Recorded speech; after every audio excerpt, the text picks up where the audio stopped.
Hi, everyone. I'm Maggie McGrath, senior editor at Forbes. Pope Francis died on Monday at the age of 88. His passing ushers in a period of mourning for the world's 1.4 billion Catholics. It also brings in so many questions about who will be the next pope. Joining us to answer this question and to tell us all about the process of selecting a new pope is Don Clemmer.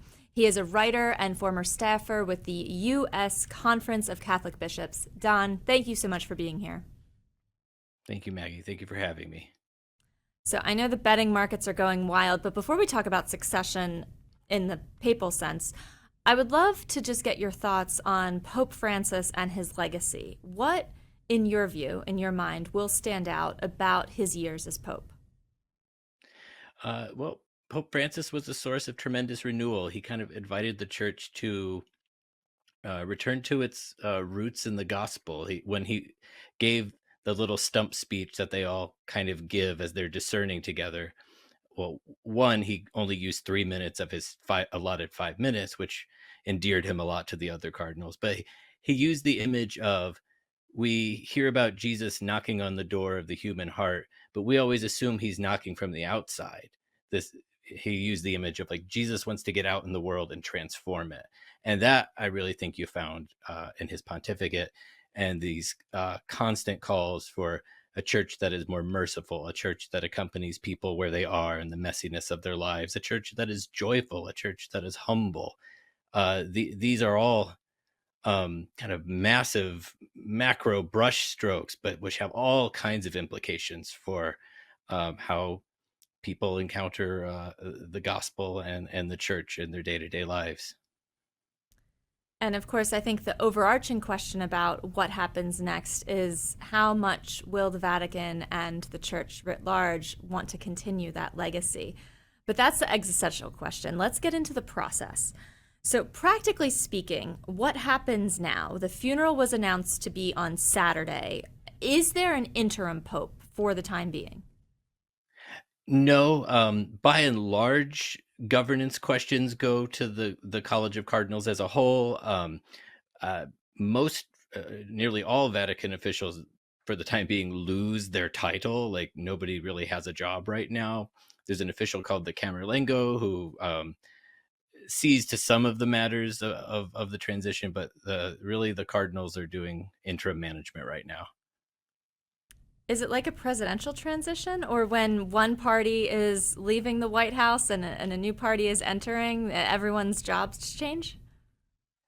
Um, it, it will be up to the new pope to like reinstate everybody, or reinstate them on a interim basis, however it goes. But it's more. I mean, it's more like the succession of a monarch, like the in terms of, the pope occupies the chair of Peter, and now the Catholic Church has entered a period called sede vacante. The chair is empty, and it's up to the College of Cardinals, these men who are elevated by Pope Francis himself, and his predecessors, who have, at the age of 80, the right to participate as an elector in the conclave, and that uh, is very much not like a presidential election in that 2/3 plus one of that electoral body, which I think comes to like 91 votes, will determine the next leader of this religious tradition, as you noted, of well north of a billion practitioners. Let's get into some of those numbers and also continuing the timeline. So the funeral is slated to be Saturday. How many days after the funeral will the College of Cardinals first meet? They'll meet pretty shortly thereafter. I don't remember what the turnaround was 20 years ago with the death of John Paul II, but once the sede vacante begins, it's pretty much getting down to business. They'll have probably the better part of a week of what they call general congregations, which I mentioned the open mic session earlier. It's a time where they get together and have candid discussions about challenges facing the church, challenges facing the world, um, what kind of leader it would take to approach that, and little by little, they kind of start to crystallize a vision of the profile that they need.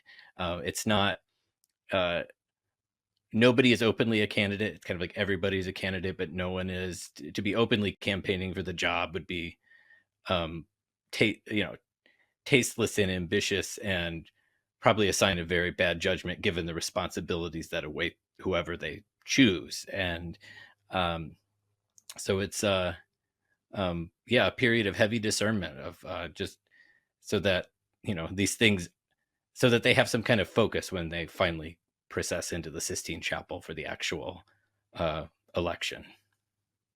Now, you mentioned the age of those who vote. So there are, if my facts are correct, 252 cardinals, but not all of them have met the rules to vote. Why is there that age cutoff? Do we know? Um, it was actually only in the last 50 or so years that Pope Paul VI, who died in 1978, put some. I think he was looking to foster turnover and kind of fresh blood in the upper echelon of the hierarchy. You could argue that one way or the other, but bishops are required to submit a letter of resignation to the Pope at the age of 75, and cardinals lose their voting rights at the age of 80. So there was a kind of an arbitrary cap of there should be 120 electors. We're currently at 135, but you know, it is what it is. And but yes, they are the cardinals who have the right to elect. And when we talk about these cardinals, how many were appointed by Pope Francis himself versus his predecessors? Well north of 3/4 of the electors were appointed by Francis. The number of John Paul electors has dwindled down into single digits, I believe, and then Benedict has maybe 30 or so of his appointees left. So it's a system where the former guy has shaped the body that will succeed him. Now, there's a lot of conversation about what are you pleased with the direction kind of conversation, and a lot of prayer invoking the Holy Spirit, and the Cardinals. It's kind of them and God in there. Like they have a track record of doing surprising, perhaps counterintuitive things. I would say up to and including the election of Pope Francis. I was going to ask, I know everyone kind of goes in a candidate, but those of us on the outside world do like to speculate. In 2013, did anyone suspect that who we now know as Pope Francis would become Pope?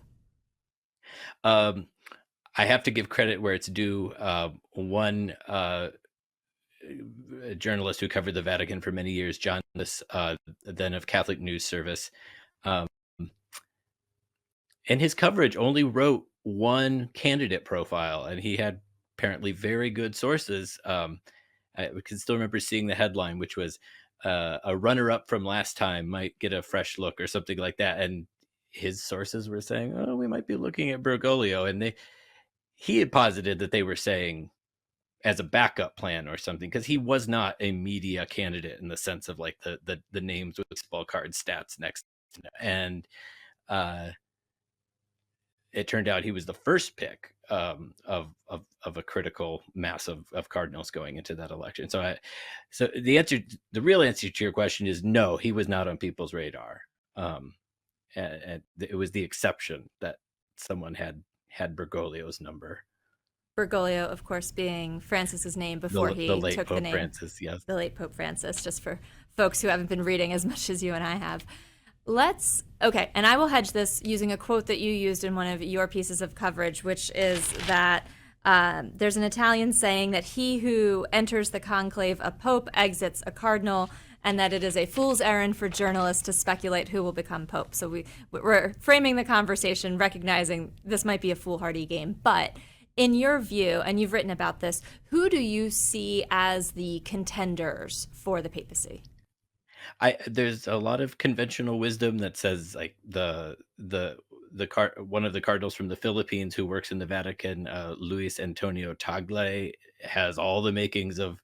I mean, he's telegenic, this very pastoral, charismatic guy who was promoted to various posts by the last three popes. So kind of like just woven into the tradition of it. He is someone whose name comes up a lot, um, but that doesn't necessarily pretend that he'll come out of the conclave a pope. He could come out of it a cardinal.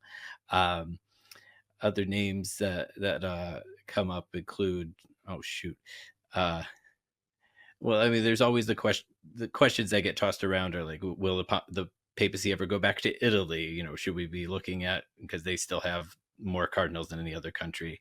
Um, there's always this persistent media narrative of, oh, could there be an American pope, which traditionally has been dismissed as like, oh, well, they're not going to give the papacy to the superpower that has everything else too.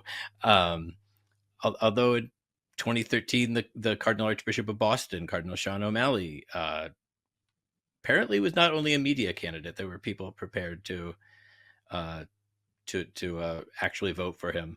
Another name that comes up a lot, Cardinal Mario Grech, who heads the Vatican's Synod office. The Synod being like the project of Francis's pontificate. This push toward encouraging dialogue and listening at every level of the Catholic Church, that we actually know what people are thinking and saying, and like where the Spirit is leading, the entire body of Christ, as we would say. So to be tapped to lead Francis's pet project is like certainly a vote of confidence. And he's an affable, charismatic guy, who is like a way to not return to Italy, uh, but also return to Italy. And what I mean by that is we had 400 years of Italian popes, then we had 35 years of Northern European popes, and with Francis, they went to Latin America, but it was a guy whose family had immigrated from Italy, so it was like they got to have it both ways. And Cardinal Grech would be that too. He's from Malta. So, oh no, totally not an Italian pope. It's something that's emerged for me since writing that article. It's like the world scene is very dicey, and I think they'll be talking about that more than they'll be talking about internal matters, and that raises an entirely different profile, a set of experiences, whether that's diplomatic or somebody who's traveled the world a lot, has the linguistical acumen to uh, engage directly with leaders and communities all over the world. It's going to be a tricky time for the church. I was going to ask you how much a factor geography would play into this upcoming conclave. Much has been made of Pope Francis being the first pope from Latin America, and how much that has done for the church. And when we talk about some of the cardinals he has appointed, some writers have been pointing out the geographic diversity from which he has appointed these cardinals. They're really coming from all over. So does that global mindset perhaps shake up the considerations of the conclave? I mean, Europe's percentage of the electors is I believe at a historic low, and yes, you can't deny that 70 plus countries, represented in a voting body, a relatively small voting body, is going to have an outsized effect. I think it's a desired effect. It's the continued internationalization, as they call it, that's happened in the last 60 years of the church under the last several popes. And geography will and won't factor in. Like, I don't think anybody's going to arbitrarily say like, oh, Francis brought the cutting edge ideas of the church in Latin America to the whole church. We must continue that. I think that's taking it a little literally. But if somebody fits the profile, geography kind of clicks into place. Cardinal Bergoglio happened to be from Argentina and represented all of these emerging ideas that, their time had come, but it wasn't arbitrary. He was seen as the man in a wider sense. When we talk about these issues, Pope Francis spoke about climate change, immigration, the acceptance of LGBTQ members of the church, famously saying, in part, "Who am I to judge?" That is a partial quote, I should note. How much does the College of Cardinals care about continuity on these issues? The interesting thing is that Francis kind of left a lot of things in the oven that won't be done baking for years and even maybe decades after he's gone. So continuity, you can control some of it, and other parts of it's like, the avalanche coming down the mountain. Like you're not going to stop it. Um, they might go for a difference in approach. Like they might say like, well, Francis was, maybe a little fast and loose with some of his approach. Like they could go with someone who's, uh, a little more formal in his approach to his theology, but um, who just and thinks that this is still a program worth pursuing. Um, they'll probably pick someone who's a baby boomer, and that'll just bring an entirely different generational sensibility of how he perceives the world, what he sees as indifferent, and just takes for granted. And some of that would probably play in, uh, almost like, I don't want to say automatically, but just kind of second nature to a new pope. Whereas for Francis, it was very intentional to say, like, oh, we need to make out, greater, we need greater pastoral care for the LGBTQ community or whatever it is. Like, so yeah, continuity is tricky, and every pope brings something new to the table. That's interesting. I have a few follow-up questions there, but I'll start with the age. You mentioned you think it could be a baby boomer pope, which means that if it is a baby boomer pope, we could have a papacy that goes 20 plus years. Is that something that the College of Cardinals wants, or do they prefer shorter tenures? It's tricky. I mean, they elected a 78-year-old after the 26-year pontificate of John Paul II. Um, and then he, resigns. Benedict XVI resigns 8 years later. He says he's too old and frail. And they say, okay, we'll elect a new guy, Pope Francis, who's 76. But, they opted for another short, uh, comparably short time. It's it's it's very tricky to pin down. People are living longer. Do you elect somebody who's 70 and still get a 25-year pontificate? John Paul was 58 when they elected him. Um, it's that double-edged sword of is he going to live forever, or is he young and vital enough to really, take charge and do the job? So I say baby boomer, with the understanding that, the oldest boomers aren't even eligible to vote in the conclave. But that uh, but we're going to see a generational shift for that very reason, nonetheless. My other age question was going to be on the other end of the spectrum. The right wing favors Robert Serra, who is 79. So would the conclave look at someone who is 79, right on the edge of being in the conclave, as a genuinely strong candidate? It would be a question of, does this person fit the profile? So it could be arbitrary, and again, a 79-year-old pope could serve for a decade. So I don't think it's a disqualifier by itself, but they would recognize, like, he's old, and oh, he seems too old, can be disqualifying if somebody's otherwise kind of looking good. Um, and the other thing I would throw in is that, um, going back to the other end of the spectrum, is, uh, if they look to the world situation and say this is getting really choppy, they might see the benefit of electing a young guy with the understanding that they're going to get stability and don't have to come back and engage in this very delicate process in another 5 or 10 years. If they think, well, no, we need youth, we need vitality, we need continuity. That's how the church weathers a chapter, as it were. You mentioned in one of your earlier answers that Pope Francis put forth a number of things that are still in the oven and could take a long time to emerge fully baked. I would argue that one of those is the papal commissions to study the question of whether or not women can be deacons. He commissioned two groups to study the history and theology. So, do we know if this line of research will continue?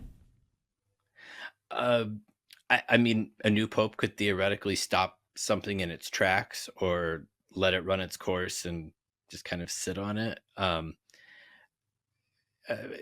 Beyond the commission on deacons, Francis did a great deal to promote women in the church, especially like into the power structure of the Vatican. You could argue kind of Swiss cheese them through the bureaucracy.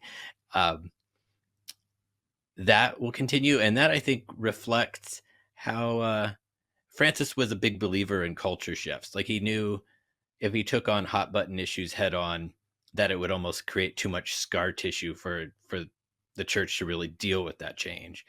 But yeah, it's back to the oven metaphor. When these things are baked, they're the sort of things that we just kind of look around and say, "Oh yeah, that changed. Of course it changed," and that's why his program of synodality is also one of those things that's still in the oven, that the church engage in continual dialogue and discernment about what the issues are, where the Holy Spirit is leading the church, and just what's where the Spirit's leading us, and where it's not, I guess would be the distinction.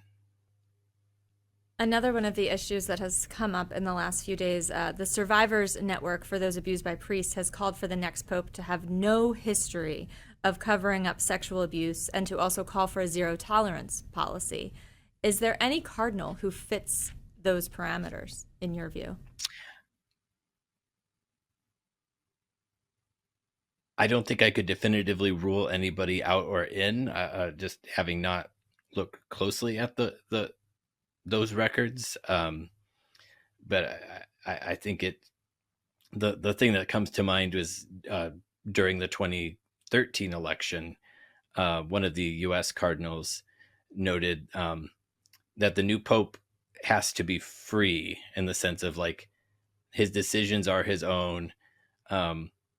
But I got the sense in that it was also a reference to past decisions, like that would be something that would impede his governance greatly and be devastating to the credibility of the church. And I mean, we've lived with that incredible fallout and the incredible harm that was done, and that has touched the church at the highest levels of its governance, and rightly so. Earlier in this conversation, I think I mentioned the betting markets. I checked Polymarket before we started, which was not a factor the last time there was a conclave, but Pietro Parolin is at 30% in the American betting markets. Luis Antonio Tagle, the Filipino cardinal, he's at 24%. And Matteo Zuppi, I think one of those Italian contenders, is at 10%. And no new pope in 2025 had less than 1%, but nonetheless still had some betting money. It's a little wild to talk about betting markets when we talk about, something as centuries old as the process for choosing a new pope. But Don, what do you make of the fact that the betting markets are weighing in? And what do you make of those odds? I mean, people are fascinated by the Catholic Church as an institution. It's like Americans in the British royal family in some ways, and the Pope is such a visible, I mean, figurehead in the best sense of a global religious tradition. So I mean, human nature being what it is, yeah, people wonder, people speculate, and those are interesting names. I mean, that two of them are Italians, and like that hasn't happened in well over 40 years. Parolin was brought into the Vatican early. He's a diplomat, was a favorite of Pope Francis. He's only 70 years old, and really kind of oversaw a restoration of the Vatican's diplomatic mojo, if you will, that they became more of an emphasis again, and engaged in some pretty dicey and ambitious projects like the agreement with China, and the bridging a little bit of a thaw between the U.S. and Cuba during the later Obama years. So that so he's been in the Vatican for all of Francis's tenure. So that, again, a diplomat could be a way forward.